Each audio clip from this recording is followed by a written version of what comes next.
ಸುದರ್ಶನ, ಅಮ್ಮಯ್ಯ, ನಿನಗೆ ಜಯವಾಗಲೆಂದು ಜಯದಾರುತಿಯನ್ನು ಬೆಳಗುವೆನು. ಆ ಪೀಠವನ್ನು ಅಲಂಕರಿಸು. ನಿನ್ನ ಇಚ್ಛೆಯಂತೆ ಆಗಲಿ ಮಾತೆ.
ನಿನಗೆ ಜಯವಾಗಲೆಂದು ಜಯದಾರುತಿಯನ್ನು ಬೆಳಗಿರುವೆನು. ಆಗಲಿ ಜನನಿ. ಜಾಗ್ರತೆಯಿಂದ ಹೋಗಿ ಬಾ ಪುತ್ರ ಕೋಮಲ ಗಾತ್ರ. ಮಾತೆ, ನಿನ್ನ ಇಚ್ಛೆಯಂತೆ ಆಗಲಿ ಮಾತೆ.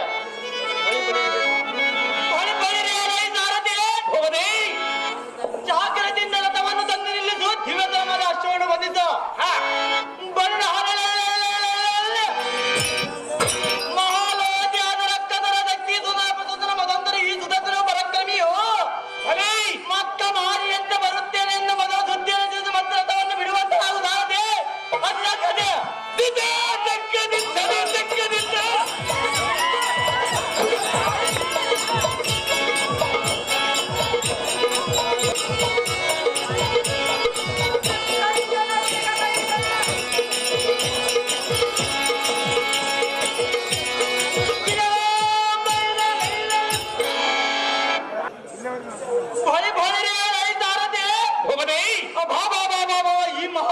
ಪಟ್ಟಣವನ್ನು ನೋಡಿದ್ದೀಯ? ನೋಡಿದೆ ಮಮತಿ. ಸುರನನ್ನು ದುಃಖ ಪಡಿಸಿ ಬರ ನಾರಿಯ ಅಂತ ಹಿಡಿದು ಮುನಿಗಳ ತಾಪಗಳನ್ನು ಭಂಗಪಡಿಸಿ ಯಜ್ಞ ಆಗಿದೀಗ ಅಂತ ಹೇಳ್ತೀಯ? ಅಧರ್ಮ ಆಕ್ರಮ ತಂದು ಅಧಮರ ಭಕ್ತರಿಗೆ ಜಗತ್ ಕಲ್ಯಾಣಾರ್ಥ ಕಾರ್ಯವನ್ನು ಮಾಡಿ ವಿಷ್ಣುವ ಸೇವೆ ಕಾರ್ಯವನ್ನು ಮಾಡುವ ದುರಿಣ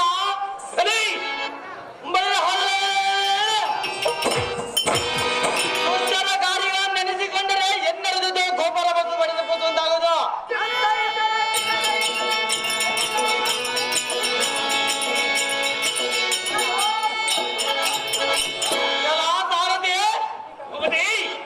ಎನ್ನ ದುಡದರ ಶಕ್ತಿಯಿಂದ ಈ ಮಗಂದ್ರ ಸಿರಿಯನ್ನು ಕಡಿದುಳಿಸಿ ಇದರ ಮಂಡದ ಸುಧತ್ರ ಹತ್ತದ ಇರುವಂತ ವಂಶದವರು ಯಾರಿಲ್ಲ ಎಂಬುವಂತೆ ಜೈ ಬೇರೆ ಹೊಡಿಸುವೆ, ಮನೆಗಿರಕ್ಕೆ ಸೇರಿಸುವೆ.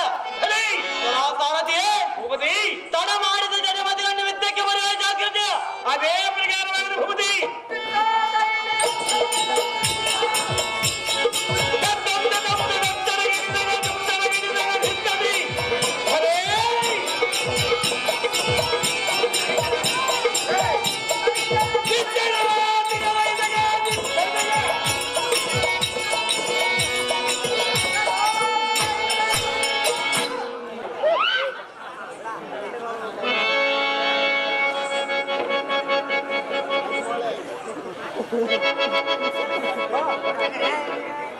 ನಾಟಕವನ್ನು ಗೊತ್ತಿಕೊಂಡರೆ ನಿನ್ನಂತ ಪುಲ್ಲ ರಕ್ಕಸನಿಗೆ ಈ ಸುಧನಿಗೆ ಎದುರು ಕೊಟ್ಟುವುದೇ ಮೂರ್ಖ. ಎನ್ನ ಕೈಯಲ್ಲಿ ಖಂಡಿತವಾಗಿ ನಿನ್ನ ಪ್ರಾಣ ಬರಲಾರದು. ಬೆಸ್ಟ್ ಬಳಿರೇ ನೈಪಸದೆಂಬ ರಕ್ಕಸದಮ ಎನ್ನ ಮುಂದೆ ಸಾಗದು ನಿನ್ನ ಪರಾಕ್ರಮ.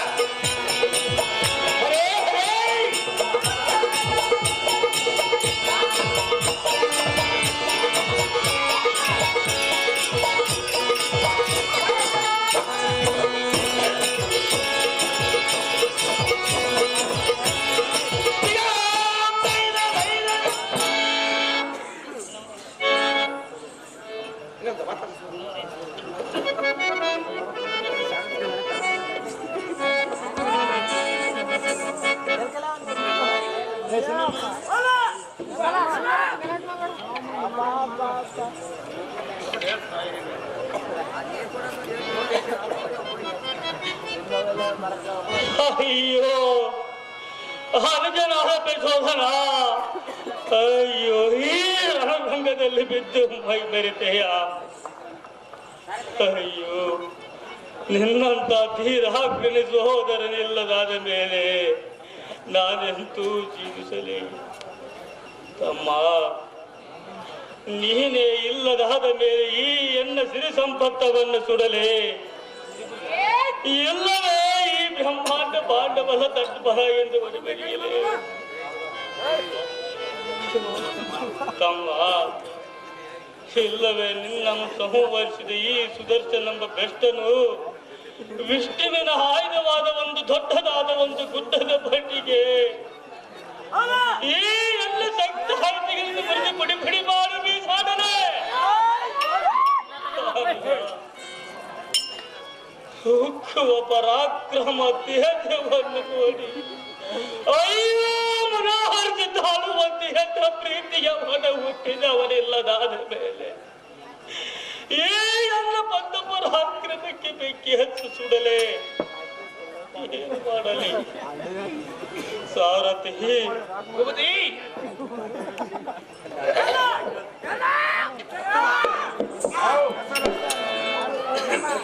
ಅಲ್ಲ ಇವಾಗ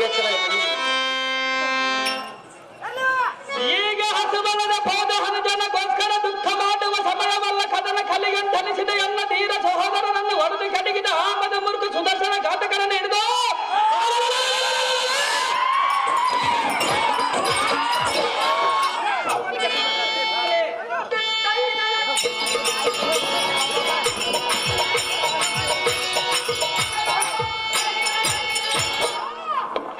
ಚಕ್ರದ ಹರಿದು ಬಿರುದಿಗೆ ಸರ್ವೇ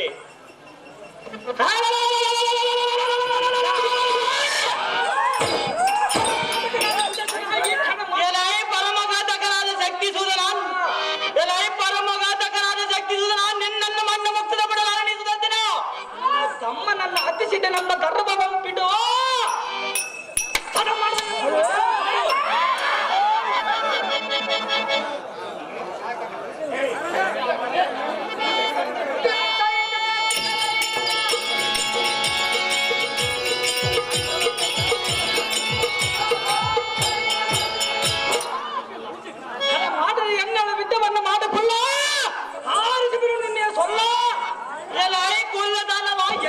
ಸಾಗದ ನಿನ್ನಯ ಪರಾಕ್ರಮ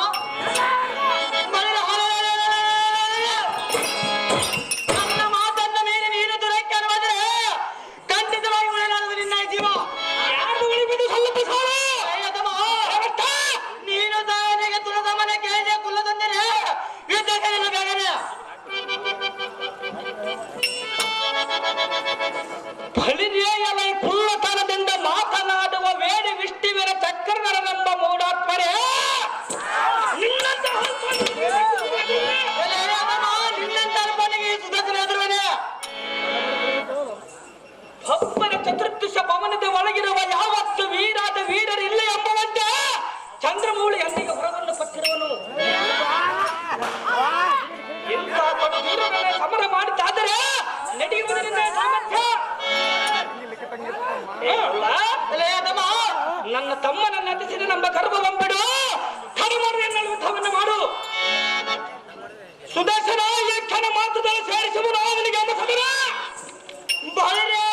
ರಾತ್ರಿಂಚಾರ ಬಿಡುಬಿಡು ನಿನ್ನ ದುರಂಕಾರ. ನಿನ್ನ ತಮ್ಮನಾದರೂ ನಿನ್ನ ಕೈಯಲ್ಲಿ ಸಂಹಾರ. ಯಾರಾಗುವರು ಸ್ವಲ್ಪ ಧನ ನೀನಂತ ಧೀರನಾದರೆ ಮಾಡಿ ಎನ್ನ ಸಮರ. ಮೂರ್ಖ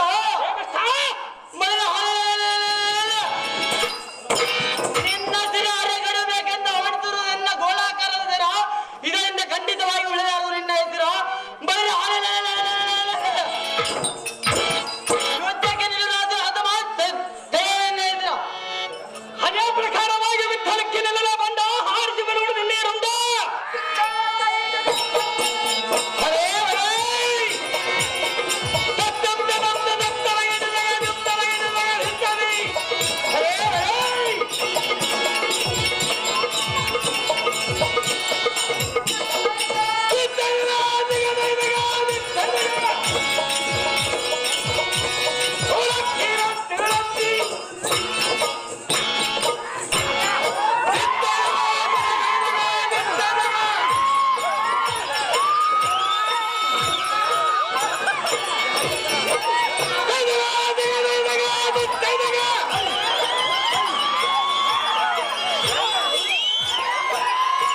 ಸುದರ್ಶನ ಪಾತ್ರ ವಹಿಸ್ತಕ್ಕಂಥ ಬಾಲಕರಿಗೆ 100 ರೂಪಾಯಿ, ಅದೇ ರೀತಿಯಾಗಿ ಪ್ರಸೂನನ ಪಾತ್ರ ವಹಿಸ್ತಕ್ಕಂಥ ಯುವಕರಿಗೆ ಕೂಡ 100 ರೂಪಾಯಿಗಳನ್ನು ಮಹೇಶ್ ಸ್ವಾಮಿ ಇವರು ಪ್ರೇಮಪೂರ್ವಕವಾಗಿ ಹಂಚಿರುತ್ತಾರೆ.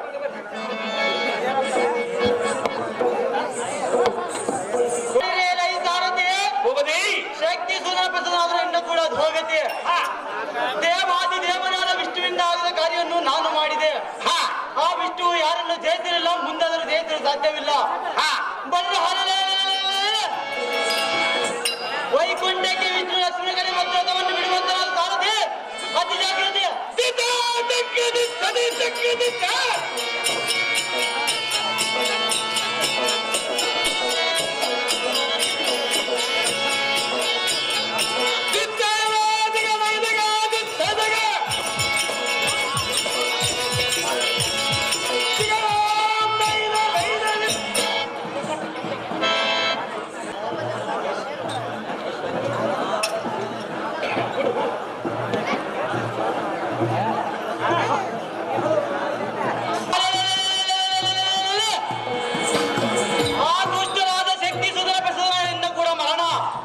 ಅಹೋ ಲಕ್ಷ್ಮೀ ರಮಣ, ನಿನ್ನಿಂದ ಆಗದ ಕಾರ್ಯವನ್ನು ನಾನು ಮಾಡಿದೆ. ಇನ್ನು ಈಗ ನಮ್ಮ ವೈಕುಂಠಕ್ಕೆ ಯಾವ ತೊಂದರೆಯಿಲ್ಲ ದೇವ. ದಿವ್ಯ ಪ್ರಭಾವ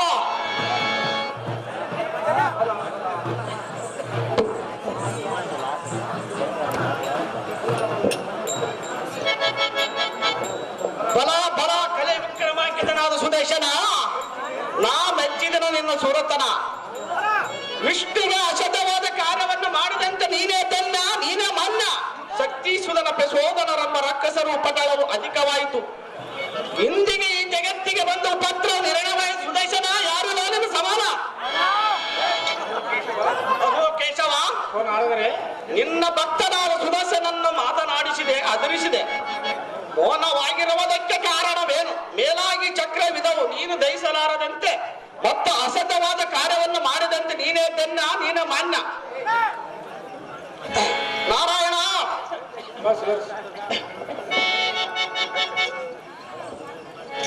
ಅಹೋ ದೇವ,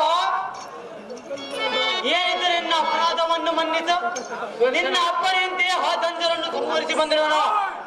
ಬರುವಾಗ ಮಾತ್ರ ಅರೆತಾದರು ಅಥವಾ ಮರೆತಾದರು ನೀನು ಮಾಡಲಾದ ಕಾರ್ಯವನ್ನು ನಾನು ಮಾಡಿ ರೋಜದಿಂದ ನುಡಿಯುವುದು ನಿಜ.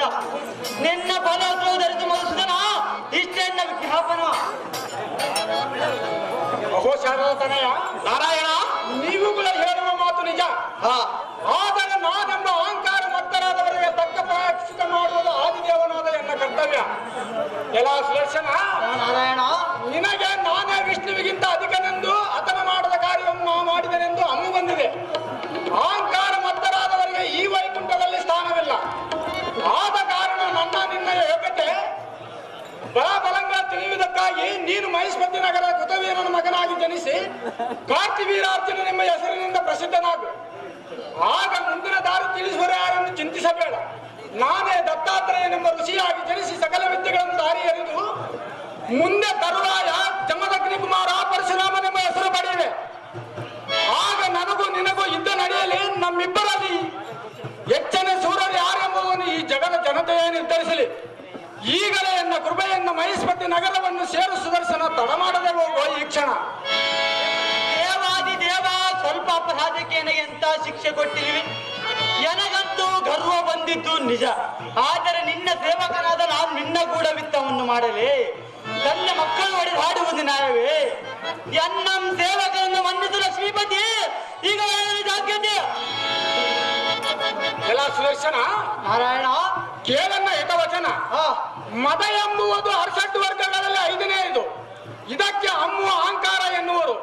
ಇದು ಮನುಷ್ಯನ ತೇಜಸ್ ಎಂಬುವುದನ್ನು ನಶಿಸುವಂತೆ ಮಾಡುವುದು. ನಾಶವಾಗುವ ಸಮಯದಲ್ಲಿ ಸರ್ವ ಮನುಷ್ಯ ಜೀವಿಗೆ ಬರುವುದು. ಅಂತ ಗರ್ವ ನಾಶವಾಗದಿದ್ದರೆ ಮುಂದೆ ಮದನ್ಮತ್ತನಾದ ನಿನ್ನಿಂದ ಯಾವ ಕಾರ್ಯವಾಗಲಾರದು.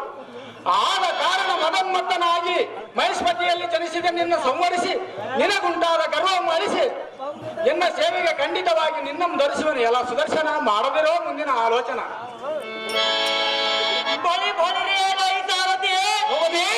ವಿಷ್ಣುವಿನ ಆಜ್ಞೆಯಂತೆ ಲೋಕ ಕಂಟಕರಾದ ಶಕ್ತಿ ಸೂರ್ಯಪದನನ್ನು ಧನಧರನ್ನು ಸಂಹರಿಸಿ ಬಂದಿರುವನ.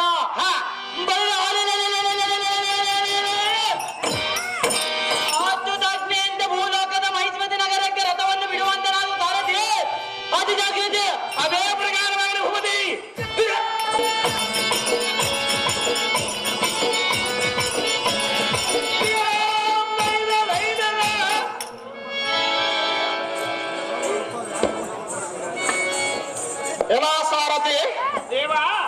ದುಷ್ಟರಾದ ಶಕ್ತಿ ಸುಧನ ಪ್ರಚೋದನರೆಂಬ ಜನಜರು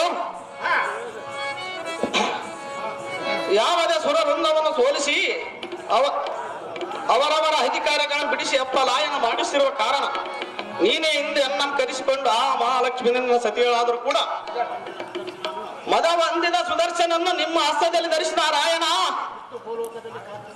ವಿಷ್ಣು ಭೂಲೋಕದಲ್ಲಿ ಕಾರ್ತಿ ವೀರಾರ್ಜನಾಗಿ ಧರಿಸಂದನ ತಾನು ಬ್ರಾಹ್ಮಣ ಕುಲಪ್ಪನನ್ನು ಪರಶುರಾಮನ ಆದ ಮೇಲೆ ಇವರಿಬ್ಬರ ಕಲಹವನ್ನು ನೋಡುವ ಸಂದರ್ಭ ಕೂಡಿ ಬರಲು ಸಾರಥಿ ನೋಡಬೇಕು ಮುಂದೆ ನಡೆದವರಿದ್ದು ತಮ್ಮ ಅಪ್ಪನಿಗೆಂದಾಗಲಿ ದೇವ ಮಹಾನುಭಾವ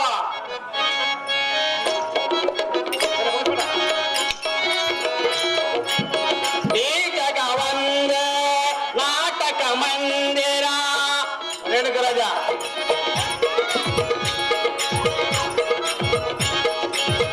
ಈ ಜಗ ಒಂದ ನಾಟಕ ಮಂದಿರ ಜನರೆಲ್ಲ ಸುತ ಗೊಂಬಿಗಳಯ್ಯ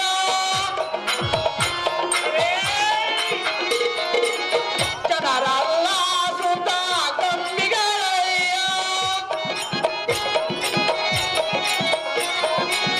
ಈ ಆಡಿಸಿದಂತೆ ಆಡುವನಯ್ಯ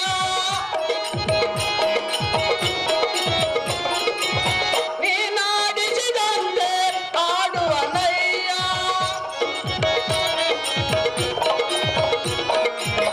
ನೀಲಾಮಯ್ಯನೇ ನೀನೇ ದೇವ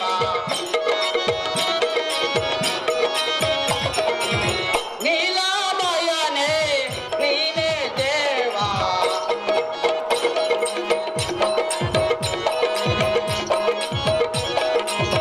ಶ್ರೀಧರ ಕೇಶವ ನಾರಾಯಣ ಶ್ರೀಧರ ಶೋಭಾಕರ ನಾರಾಯಣ ರೇಣುಕರಾಜ ಶ್ರೀಧರ ಕೇಶವ ನಾರಾಯಣ ಕೆ ಕೆ ಹಾಳಗ್ರಾಮದ ಕುರುಬ ಸಿದ್ದಪ್ಪ ನಾರದನ ಪಾತ್ರ ಸಿಗಂತವರಿಗೆ 100 ರೂಪಾಯಿಗಳನ್ನು